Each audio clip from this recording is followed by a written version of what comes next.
The first action item is a recommendation to approve an interlocal agreement with the Grays Harbor PUD. Annette, would you, Sure. So this is an interlocal agreement that we have been working on with Grays Harbor PUD for a year now. And so our staff, as well as attorneys, have been working on this agreement. And it's pretty well detailed out in the packet of how this would work.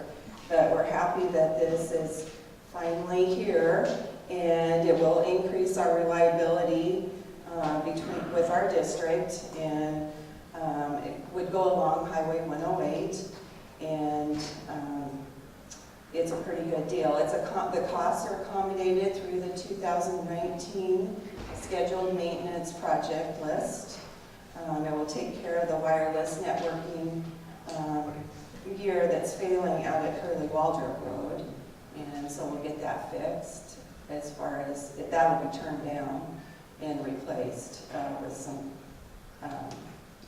hardwire. And so we're here to answer any questions, or we can have Dale and Justin talk about it a little more, but there's quite a bit to this project. But you know, Grays Harbor is going to have the Transocean fiber from their district and then come to us as well. So, pretty good. is there any questions for Justin or Annette? Justin, did you have anything? Yeah, I got some questions. Go ahead. I don't see any cost estimates.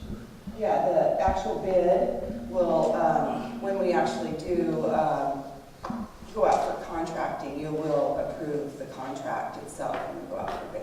Would And so- kind of in line to give us a wag or something? Yeah, Justin can. Before we vote on Yeah, Justin. Sure, Bruce. So the line extension from the Hurley-Waldrop Road to the county line is budgeted for $250,000, which includes labor, materials, and contract construction.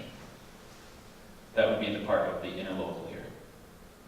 it. Is this in our current budget, or is this in addition to what we passed in the current budget? Yes, it is. It is in the additional. It is in the budget. There's no additional impacts to the budget with this. Go ahead. So that's all overhead distribution along there, along 108, right? Yes, with the exception of a very short segment that is underground. What do we gain by having this with Grays Harbor? Well, there's a couple of different things. The first is to establish another known net point of presence for our district's network outside of Mason County. That's a really important thing for our reliability. It also sets up a couple of opportunities laid out in this memo.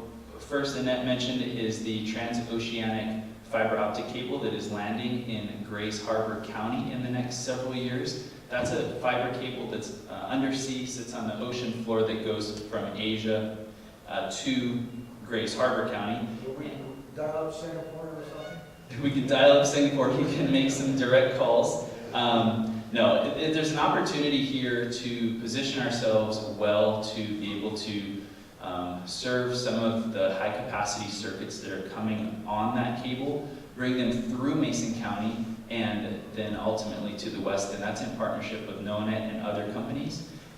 There's also a couple of other opportunities, one being that BPA has recently increased their dark fiber pricing. This is something that NONET has been talking about, and Linda can attest to it. And NONET is looking for any way to be able to get off of BPA fiber that they can.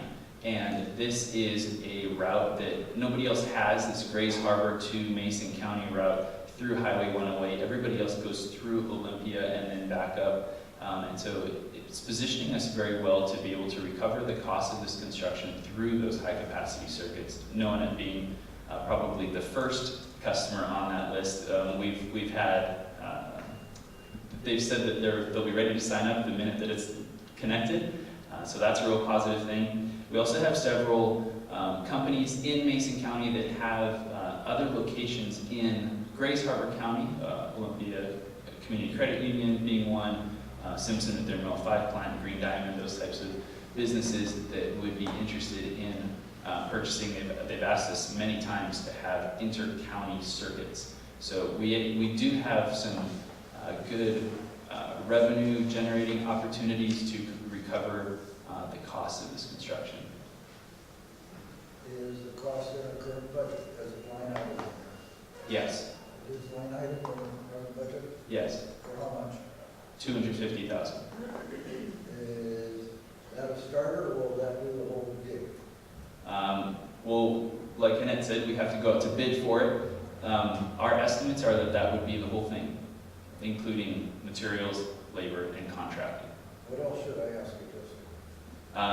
You should ask me if it will bring fiber service to the folks that are unserved along Highway 108 who have been asking a lot for this service. And the answer, Bruce, is yes.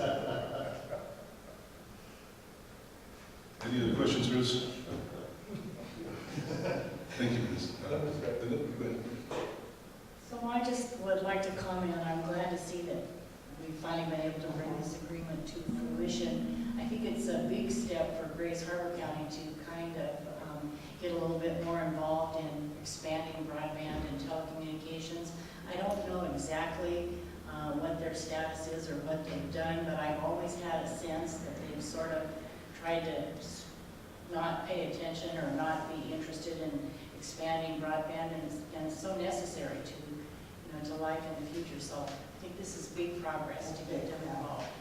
Linda, I can comment on that. It's not exactly related to this, but it is partially related. All these benefits that I mentioned for PUD3 are also mirrored for Grays Harbor PUD as well. And they've been in touch with us quite a bit over the last 6 months, maybe a little bit more, to see how we're running our telecom department, how we're doing our fiber PUD process. And they really are feeling, I think, that they maybe just picked a little niche early and are ready to expand because of the demands of their community. So we've been working together with them to kind of help them along.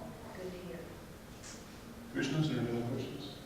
I just had a brief comment. This also provides a geodiverse and redundant access to both districts, and so that gives a system reliability and support, and also keeping folks happy in the early moment area. Yes. Thank you.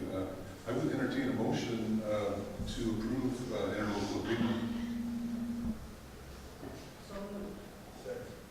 It has been moved and seconded to approve an interlocal agreement with the Grays Harbor PUD.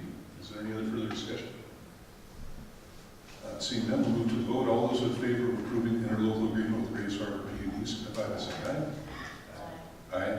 Opposed, motion carries.